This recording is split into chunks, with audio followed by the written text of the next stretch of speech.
আসসালামু আলাইকুম viewers, welcome back to my channel.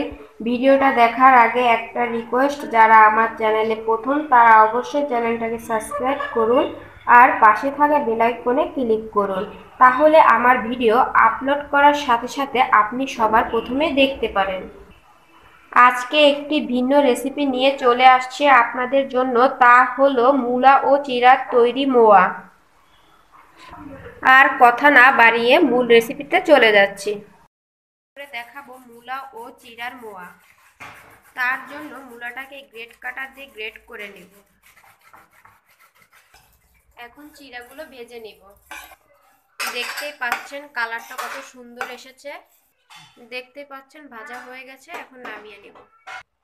চুলায় একটি ফ্রাই প্যান বসিয়ে দিলাম। এখন 1 কাপ পরিমাণ চিনি অ্যাড করব, 1 কাপ পরিমাণ পানি।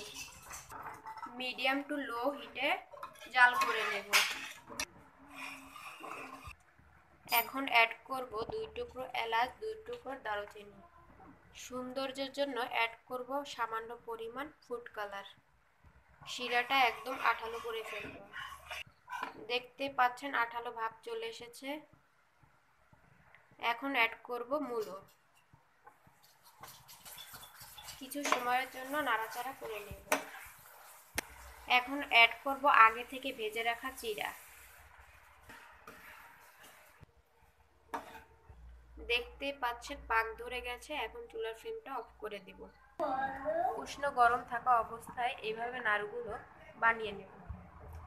উষ্ণ গরম থাকা অবস্থায় এইভাবে মূলা ও চিড়ার মোয়াগুলো বানিয়ে নেব।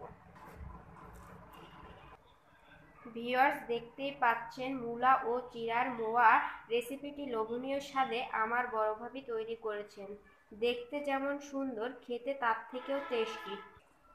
আমরা মূলা ও চিড়ার মোয়াটা চিনি দিয়ে বানিয়েছি, আপনারা চাইলে গুড় দিয়েও বানাতে পারেন। প্লিজ আমার ভিডিওটা ভালো লাগলে বাসায় একবার হলেও ট্রাই করবেন আর আমাকে কমেন্টের মাধ্যমে জানাবেন ভাবির হাতে তৈরি মূলা ও চিড়ার মোয়াটা কেমন হয়েছে। প্লিজ আমার ভিডিওটা ভালো লাগলে আমার চ্যানেলটাকে সাবস্ক্রাইব করুন, লাইক করুন, শেয়ার করুন, কমেন্ট করুন। আল্লাহ হাফেজ।